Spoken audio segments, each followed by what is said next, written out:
ये देखिए सौम्या पोखरेल का अब क्या हाल हो गया दोस्तों।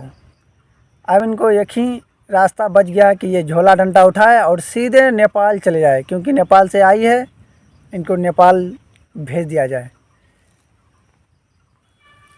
और हमको लगता है कि इस बार ये इन्होंने तैयारी भी कर लिया होगा नेपाल जाने के लिए, क्योंकि इनको अब भोजपुरी इंडस्ट्री में काम कोई नहीं देने वाला है।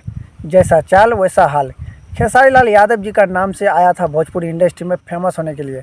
नाम फेम तो मिल गया, लेकिन बार बार कौन गाने में काम देगा, कौन फिल्म में काम देगा। एक बार तो खेसारी लाल यादव जी गाने में काम देकर बहुत बड़ा गलती कर दिया, दूसरा बार वो कैसे कर सकता है।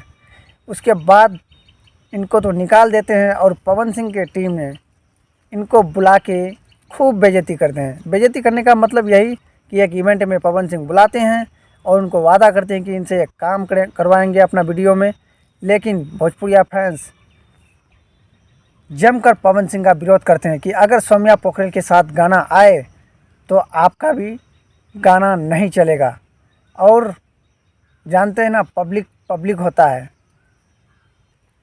और पूरी तरह से शूटिंग किया हुआ गाना अब इनका नहीं आएगा दोस्तों। जी हाँ, ये लास्ट और फाइनल डिसीजन पवन सिंह के टीम वालों ने लोगों तक मैसेज दे दिया है कि अब इनके साथ गाना नहीं आएगा। जो शूटिंग हुआ है वो गाना आ सकता है, लेकिन सौम्या पोखरेल नहीं दिखेगी। फिलहाल यही अपडेट है। सो चैनल एक्सपोज बिहार को सब्सक्राइब कर लीजिएगा और वीडियो को ज़्यादा से ज़्यादा शेयर कर दीजिएगा। Thank you.